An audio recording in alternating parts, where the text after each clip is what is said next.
والصلاة والسلام على رسولنا محمد وعلى آله وصحبه أجمعين. الصلاة والسلام عليك يا رسول الله. الصلاة والسلام عليك يا حبيب الله. الصلاة والسلام عليك ya Seyyid el-evveline vel-âhir. Ya Rabbi var ise böyle hata ve kusurlarımız, günahlarımız, tövbe etmeyi bizlere nasip eyle. Da hediye ediyoruz. Hissedar ve haberdar eyle. Kur'an-ı Kerimlere hakaretler ediliyor. Ancak yapabilecek olduğumuz bazı şeyler var. Bir rahmetike ya erhamer rahimin ve selamun alel murselin velhamdülillahi rabbil alemin. El Fatiha. Hepiniz Peygamber Sevdalıları Vakfı olarak düzenlemiş olduğumuz Kur'an-ı Kerim'e ve burada bizi bir araya getiren kişilerden eylesin.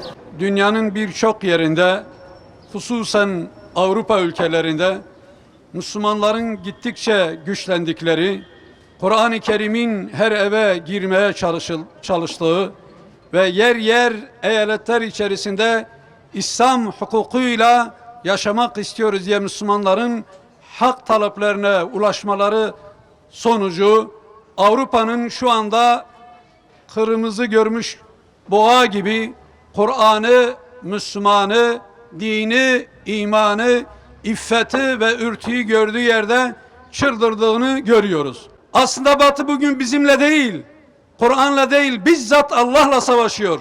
Fakat tarihin her devrinde Yüce Allah'a karşı savaş ilan edenler mağlup olmuş, rezil olmuş, yenilmiş ve Batı da aynı kaderi yaşayacak inşallah. Fakat şunu söyleyeyim kardeşlerim, Batı'da Kur'an-ı Kerim'in sayfalarının yakıldığına üzülüyoruz.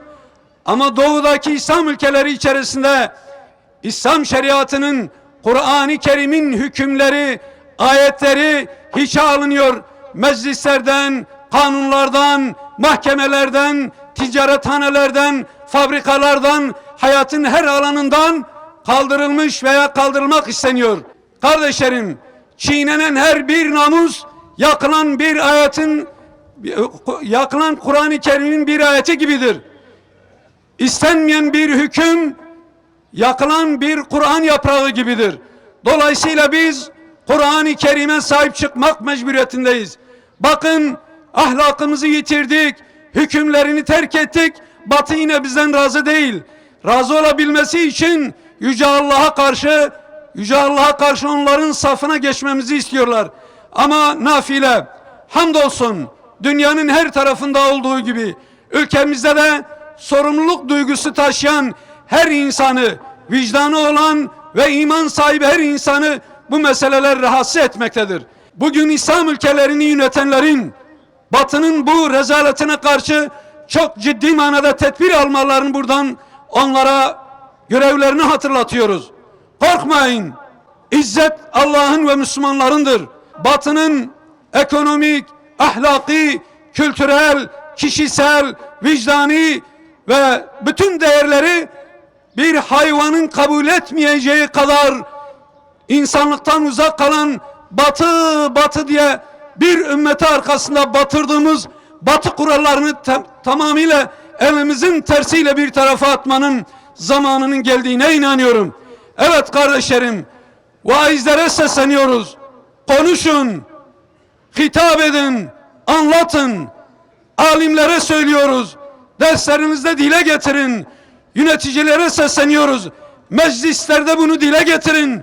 Çok önemli bir mesele olarak görüyoruz. Nezdimizde Kur'an-ı Kerim'i yakmaktan daha büyük bir belayı tanımıyoruz.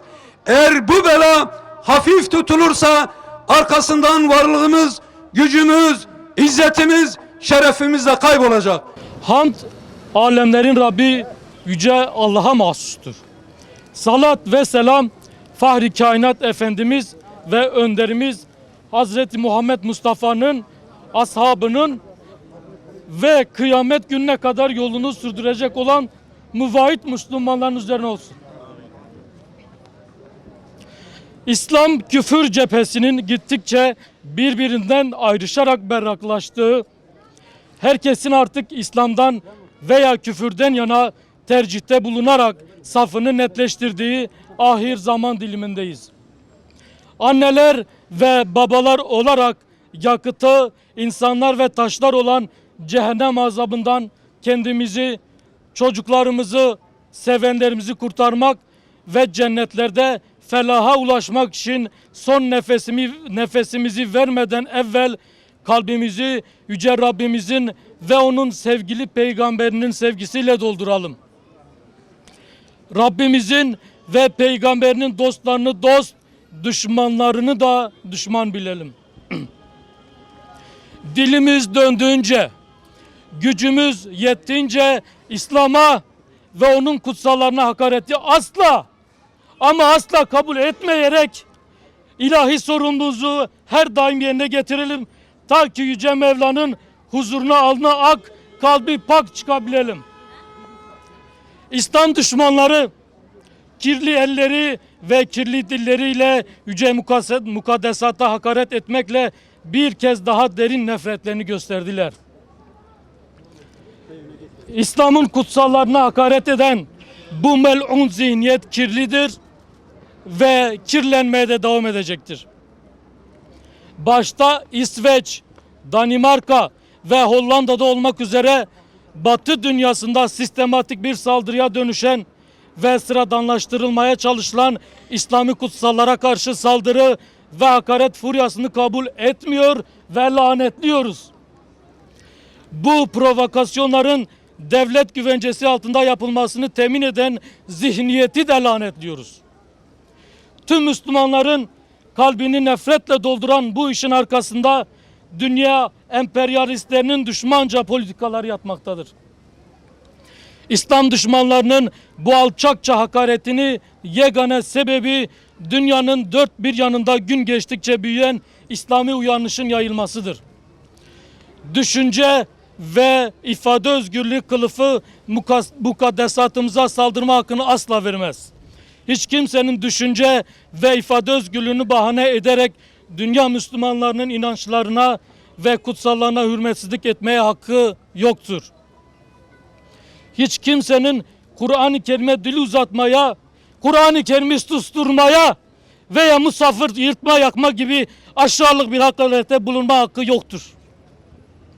Yaklaşık 2 milyarlık İslam ümmetinin canım sana ey Kur'an, canım sana feda dediği ilahi vahye düşünce ifade özgürlüğü kisvesi altında edepsizlikte bulunarak hakaret etmeye asla ve asla müsamaha gösterilemez.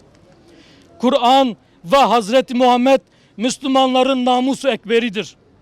Kur'an-ı Mubin'e ve Hazreti Peygamber'e hakaret eden ve saldıran ve susturan bütün Müslümanlara hakaret etmiş ve saldırmıştır.